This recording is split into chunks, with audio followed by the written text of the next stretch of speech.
Hey, what's up, guys? Welcome to Earwax. It's Colin, and today we're going to be doing a review of the brand new album from one of the biggest bands in the world, Gorillaz, The Mountain. So, this is the ninth full length LP from virtual band Gorillaz, which is the creation of musical mastermind Damon Albarn and artist extraordinaire Jamie Hewlett. If you somehow are not familiar with Gorillaz, I'm not joking when I say they're one of the biggest bands in the world.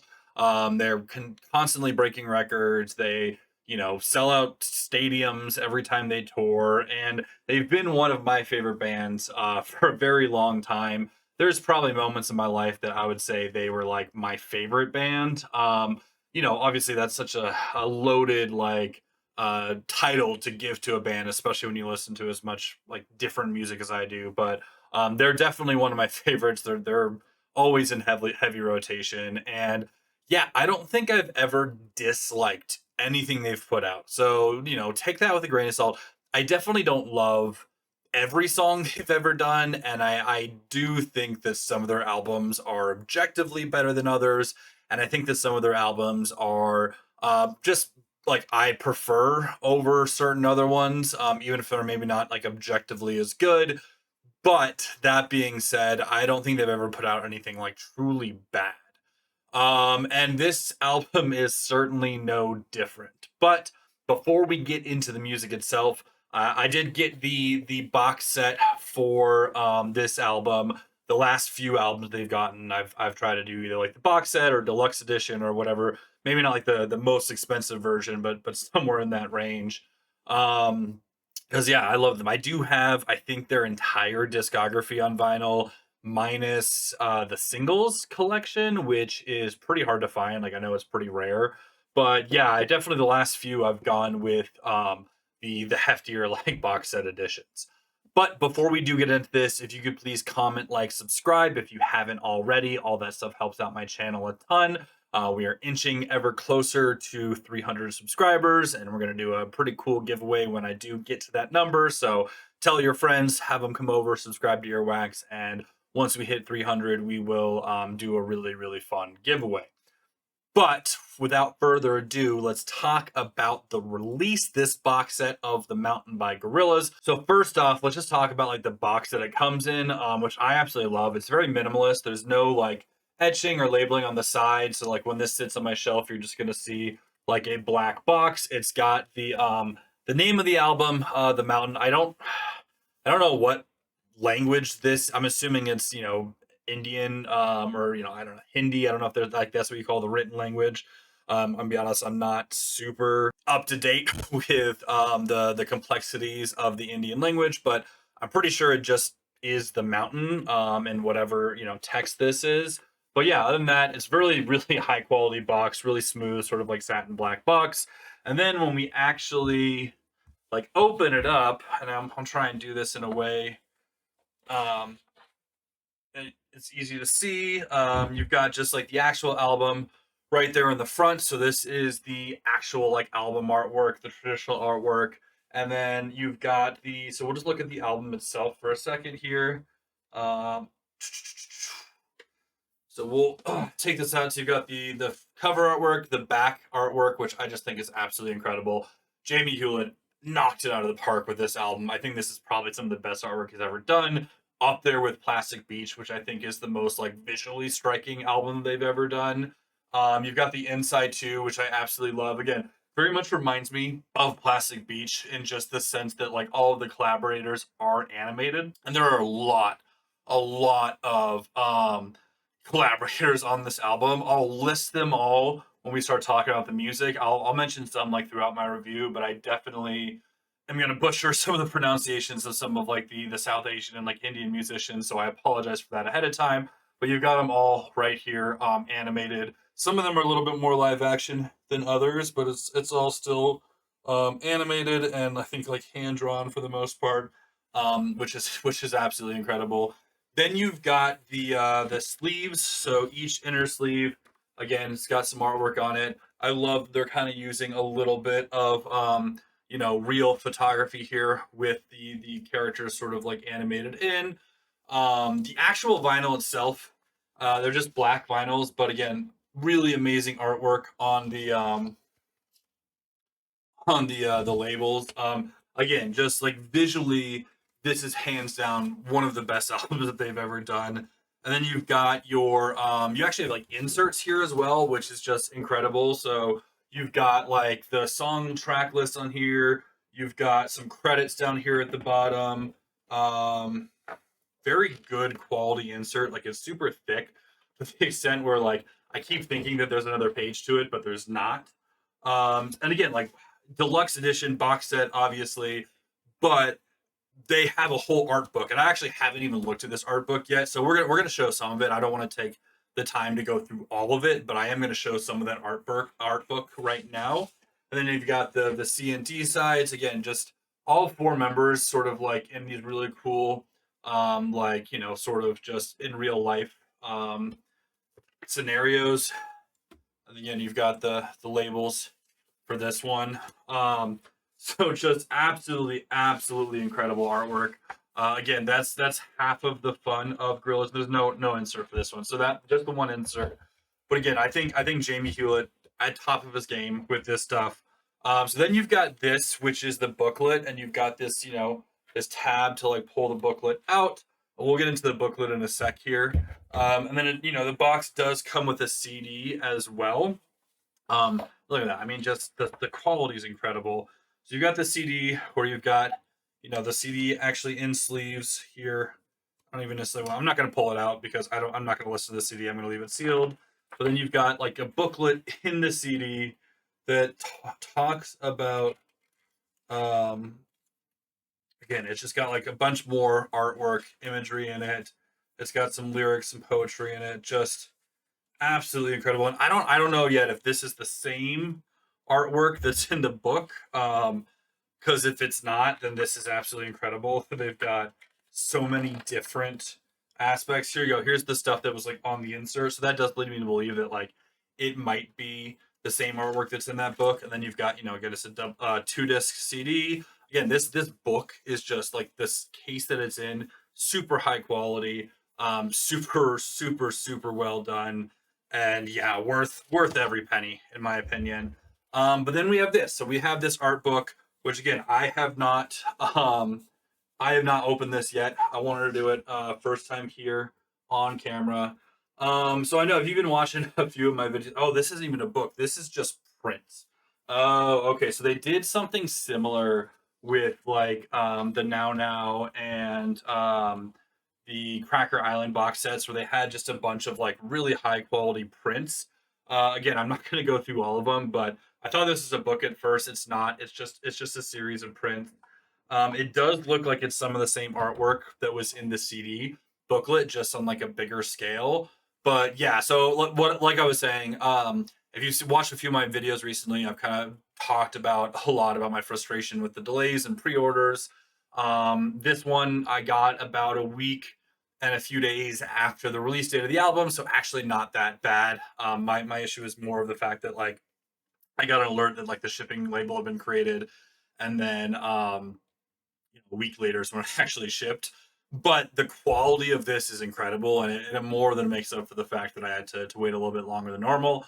The Converge album, not off the hook yet, but so again, we've got some just incredible prints here. And again, I'm gonna go through them kind of quickly so you can just kind of check them out.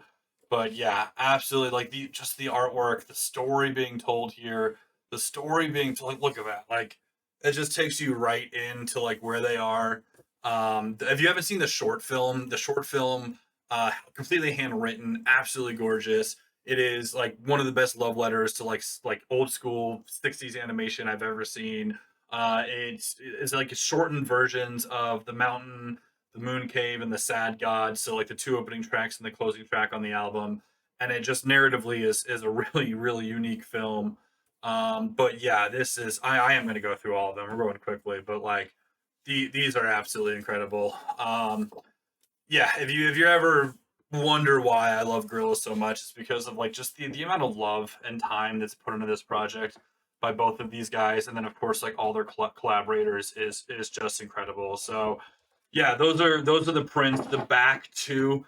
They've got this really sort of like worn out, look to them, almost as if it was, sent from overseas, which just adds to the whole aesthetic of it.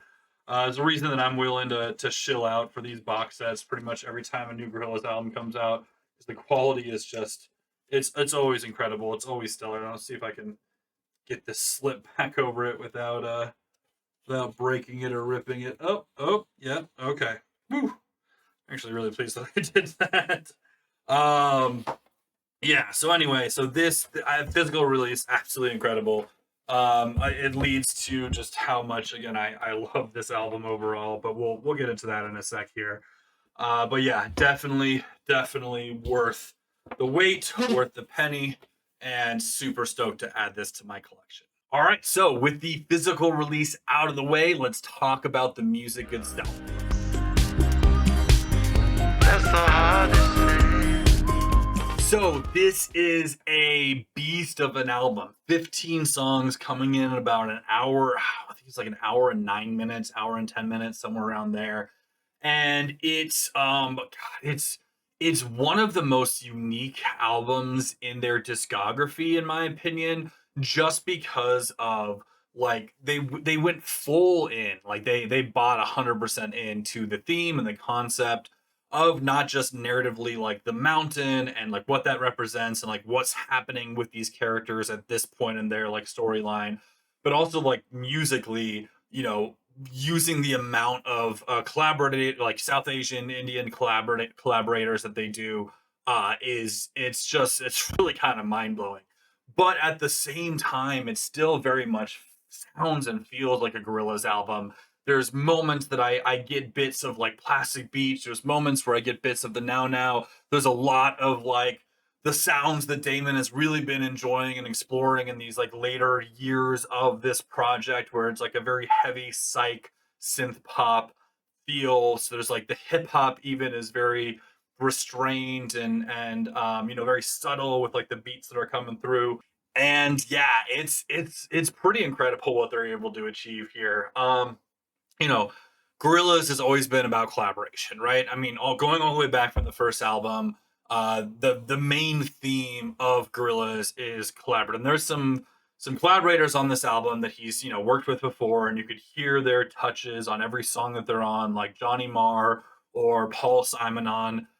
Black Thought is featured on like 3 tracks, and he, I say this a lot, but he is like I think one of the most underrated rappers of like his generation. I think he deserves to be in the conversation of like top 5, top 6 rappers of all time, and he's rarely ever put there, and I don't understand why. Um, but then you've got like a whole host of new collaborators, specifically from India, South Asia, sort of like that region. And I apologize ahead of time for butchering this. I'm gonna have to read them off because I'm not gonna remember it, but specifically those collaborators are Anushka Shankar on the sitar, Ajay Prasanna on bansuri, Aman and Ayan Ali Bangash on the sarod. You've got Asha Bosle, Asha Puthli, Jalen Nagonda, who I don't believe is South Asian, but he's I want to name him as well. And then you've got again like some of the more collaborative or regular collaborators like Paul Simonon, Johnny Marr, Yassine Bey coming back for a feature, which I absolutely love. You've got some newer collaborators that are not necessarily part of that region. So you've got like Idols, you've got Sparks Trueno, Gruff Wrists, who I'm not sure who that is. And then fitting with the theme of the album, you also have some posthumous features in Dennis Hopper, Bobby Womack, Dave Jacquier, Tony Allen, Proof, and Mark E. Smith. And yeah, I mean, again, I'm going to talk about a few of those collaborators kind of as we go throughout. But it's honestly one of the most ambitious albums that they've ever done, and it works super super well. So yeah, I mean, the good core of this album, a good chunk of this album is sort of this like psych synth pop mixed with like South Asian, Indian sounds, a lot of like those instruments being used on top of like your traditional mix of synths and drums that you're getting from Damon. Vocally, you get a lot of, Damon as 2D on this album, as well as like your sort of, I don't want to say run of the mill, but your expected hip hop features.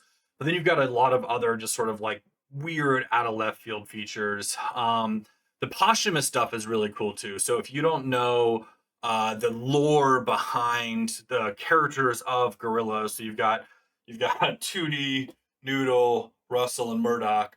Russell, who is their drummer, has like the ability to summon the spirits of dead rappers when they perform, which is something they've always sort of like flirted with in like narratively in their videos and stuff. But this is the first time that they're featuring like posthumous features, and it really invokes the sense of like bringing musicians back from the dead, which is so cool.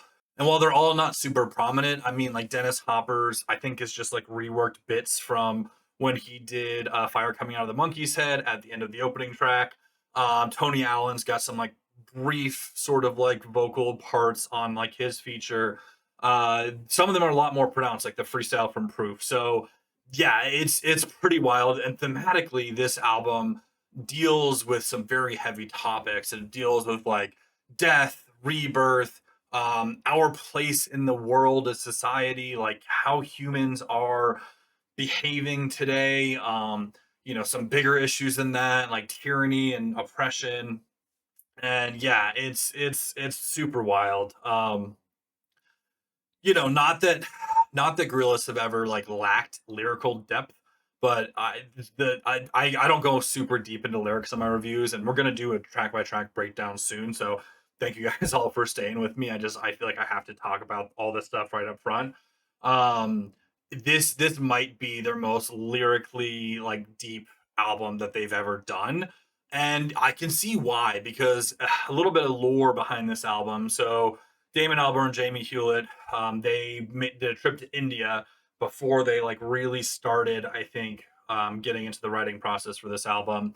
Came back, and then within the span of like 2 weeks, both of them lost their fathers tragically, and so they went back to India after that.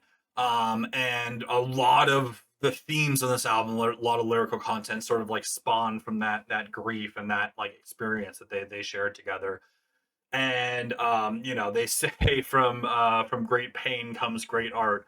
And god damn, if this isn't a fantastic album. So without further ado, I know I've said that already, but let's get into the track by track breakdown. So it starts with The Mountain, the title track, and this is a fantastic opening song. It really sets you in the mood for this album, kind of like where we're going to be going. You've got some gorgeous sitar music with some flute coming in. The percussion is very light, very playful, and the whole thing gives this sort of like hopeful sense in as you go into what is going to be a pretty like harrowing journey of emotion. And again, like I said, it does feature the Dennis Hopper sort of like vocals at the end, which I believe is just reworked bits from when he did Fire Coming Out of the Monkey's Head. But yeah, really fun way to sort of like start off this epic journey, because then we get into the Moon Cave. And the Moon Cave, it transitions from the mountain to the Moon Cave with this really sort of like gorgeous wash of strings that eases you in. There's like some light percussion, some South Asian flair going on here, and then like when it hits that like synth pop and the first hit of the vocals, it just brings you right into the vibe of the album. And what I love is that like they never lose this sound, but it never gets stale because they do so many different things with it, and there's so many breaks here and there. But yeah, this is such a good just like 1-2 punch to kind of ease you into like what this album is going to be. I love this track. It's honestly, I think it's one of the best that Damon's written in a very long time. It features a great verse from Black Thought as well. Again, I think that he's like done some of his best features ever on this album. And then it's got some really great like backing vocals from a female singer as well. If you watch them on Saturday Night Live, this was the last song they performed, and it's so much fun, and especially if you've like seen the short film that goes along with it as well. And then after that, we get into the Happy Dictator, which is the first single I believe that they released from the album, and it's actually one of the few I don't want to say low points for me on the album, but it's one of the few songs that I'm not like madly in love with. I don't know if it's just because I've heard it so much at this point, being like the first single that was released, but like the feature from Sparks, it's fun, it's catchy, and the lyrically, it's a very like pointed and direct commentary on some, political figureheads in the world right now, and I won't dive too much into that, but I think it's brilliantly done. But the actual like the "Oh, what a happy world we live in," it gets a little grating after a while. I do think it like by like my 6 or 7 listen to it, I was like, "Ah, it's a little annoying at this point."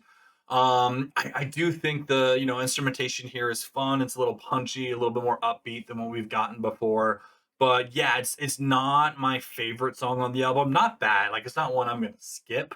But it's certainly not one that I like number one would have chosen as like the first single on the album, but also that like I would be like, yeah, this is the reason to listen to this album. But then we get into the 1-2 punch that is the hardest thing in Orange County. And I group these together because lyrically they feel like two halves of the same song. You've got the hardest thing, which is just hauntingly beautiful. And despite its length, it does kind of feel like a transition track getting into Orange County just because of like the shared lyrics and themes throughout the songs. It feels more of like a build up, like a sort of like you're moving to the next stage almost of this album because of what comes after it. But that's not to say it doesn't stand on its own. It's gorgeous waves of synth and strings washing over Damon's like heartbreaking vocals. This is one of the most pointed songs about loss, specifically in the lyrical content that's on the album. And again, it's got the this is like where the Tony Allen sort of like intro comes in, little cool little fun vocal bit that is being used here, and I think it works well. It's not overused, not overdone.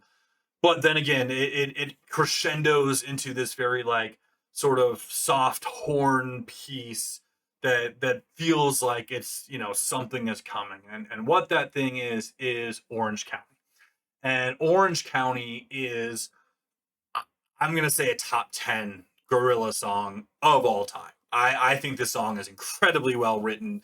Lyrically, again, it's very shares a lot of lyrics from the previous track, but lyrically, it's so depth, it's so beautiful, it's accepting of death in a way that it's really hard to put into song, I think, and not like come off cheesy.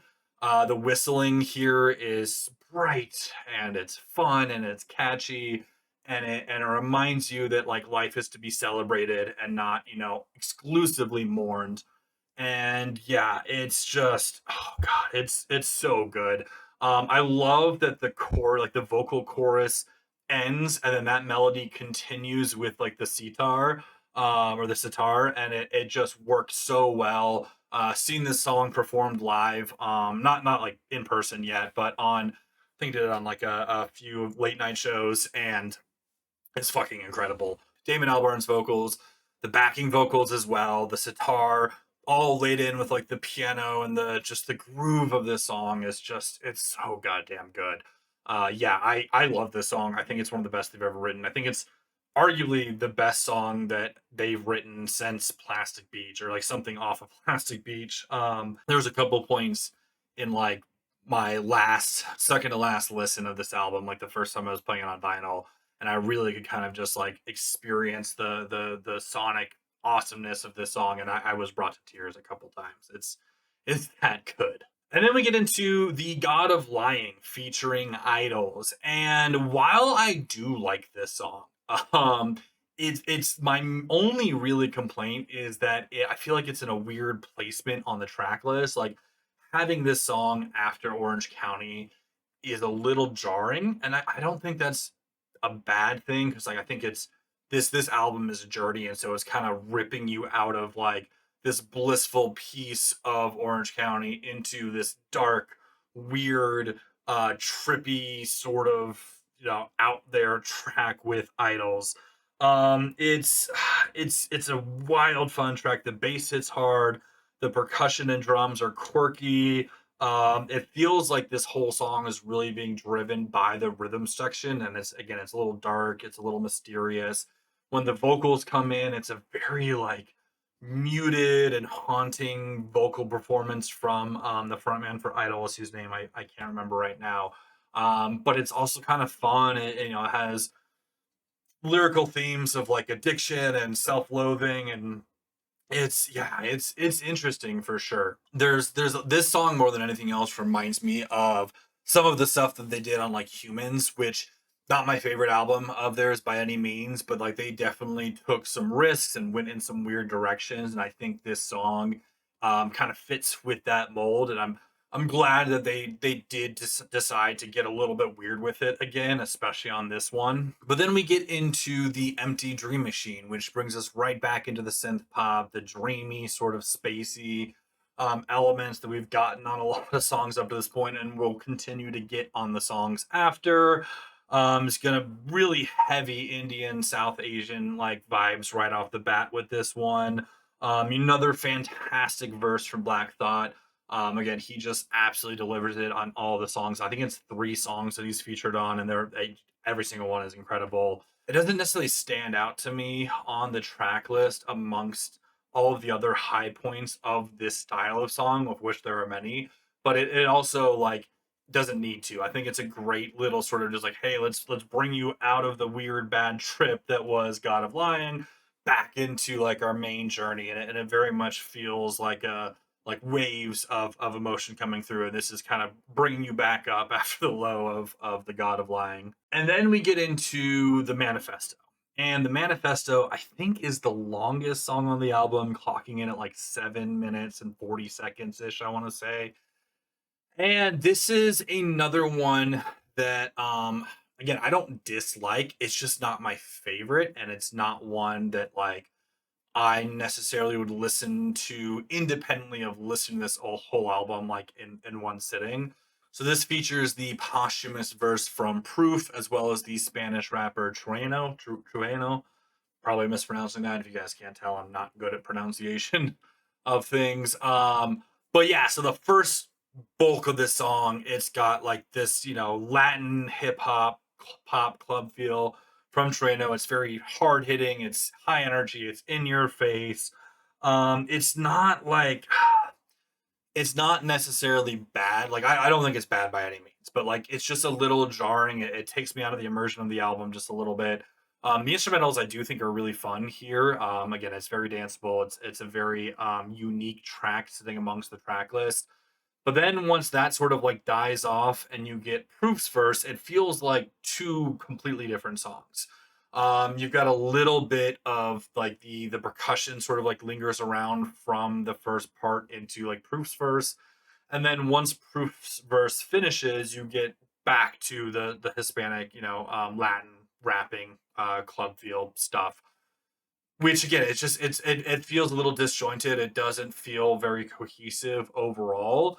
That being said, though, I think Proof's verse, I think it's actually technically a freestyle that he recorded back when Gorillaz were doing a song with D12 in like 2003, I think 2003, 2004. I do like it a lot. I think it's a very good freestyle. It's a lot of fun. Hearing something that's 20 years old being brought back now. But again, it doesn't fit super well with the actual song. And then like in the grand context of the album, this is another one that sort of just like takes me out of it a little bit. But it's again, I think it's a fine song.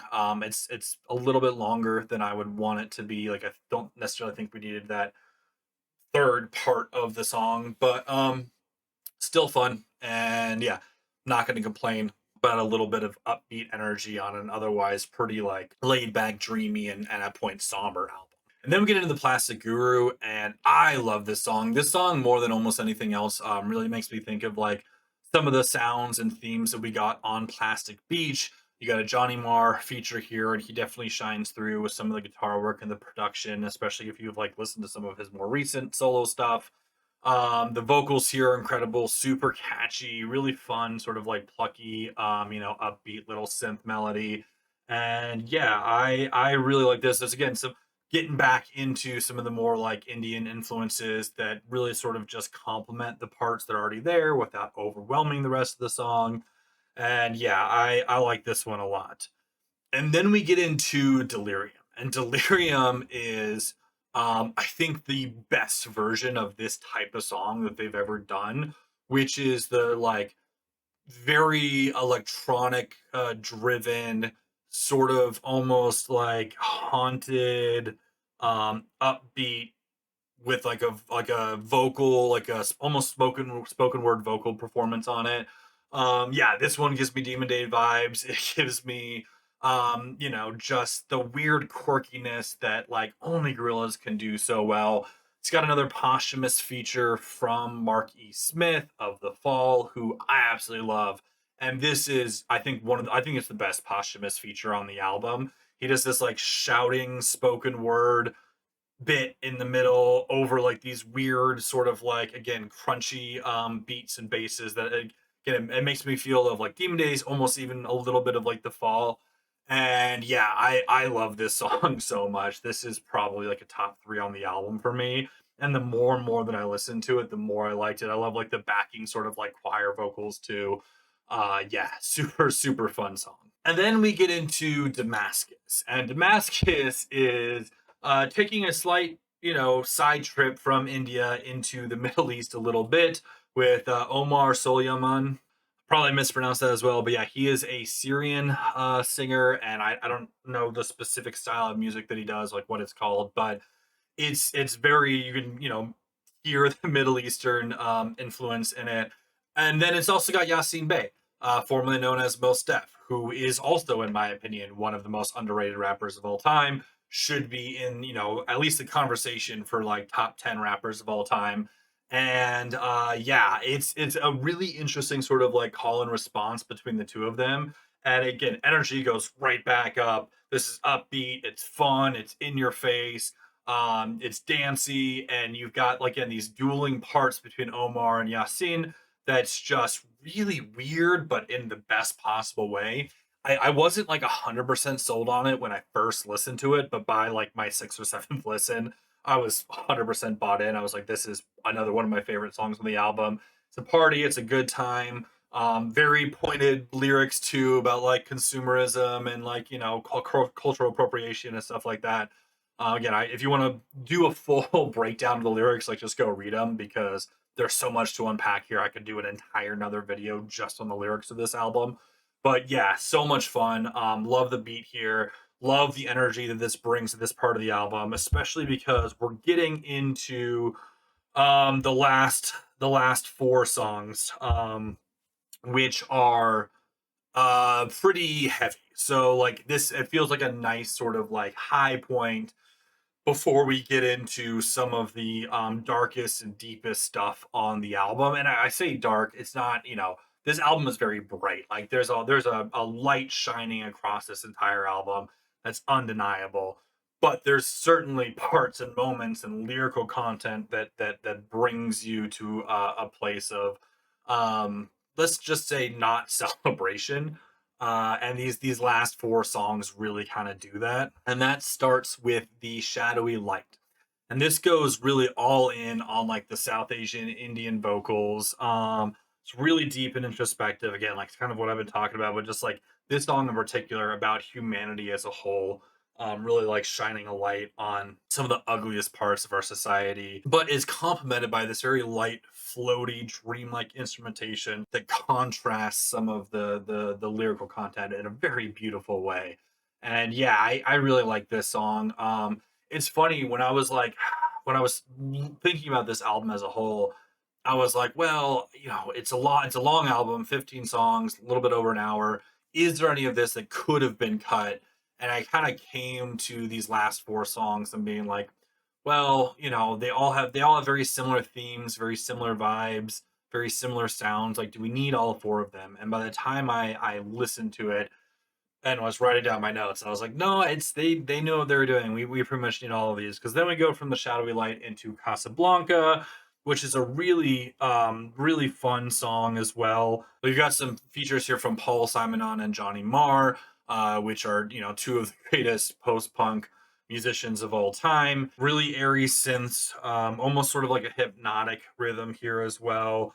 And yeah, it's a lot of fun, but it fits very well as a tandem to the Shadowy Light, and I think that they complement and contrast each other in a way that no other two songs on this album really do, besides maybe The Hardest Thing and Orange County. Then we get into The Sweet Prince, which has this really cool flute based intro, another very like ghostly, haunting vocal performance from Damon as 2D. Love when he uses this like filter on his voice as he's like singing through a megaphone or something like that.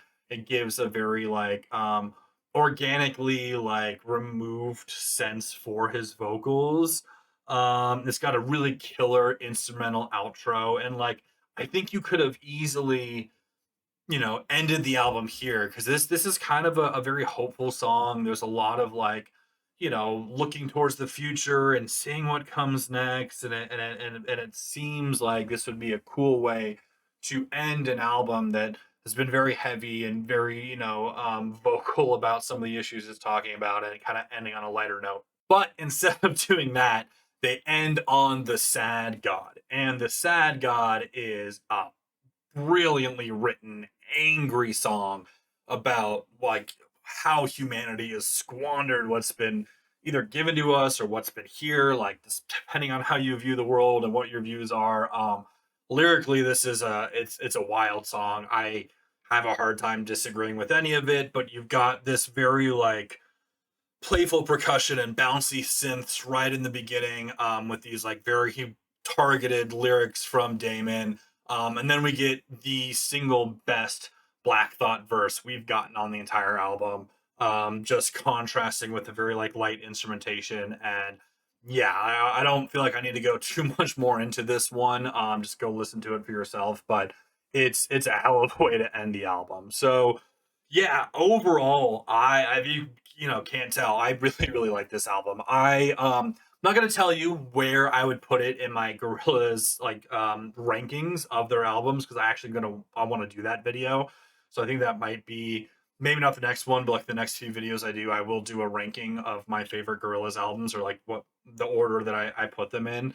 But it's up there. I think this is a fantastic album. I think it's the best that they've done in a long time, and I'm feeling an A, just a solid A on this one. Again, a couple moments that keep it from being a true A plus. I think that it's not perfect, it's not flawless. There's moments that I didn't absolutely love or agree with, but small nitpicking critiques on an otherwise incredible journey. If you haven't listened to this one yet, go check it out. Listen to it front to back. It deserves your time. It deserves your respect. It deserves your attention. And I promise you, you will not be disappointed. So that's going to be it for me, guys. Thanks so much for watching. As always, if you could please comment, like, subscribe, especially if you've made it this far, I really appreciate it. And I will talk to y'all later. Peace.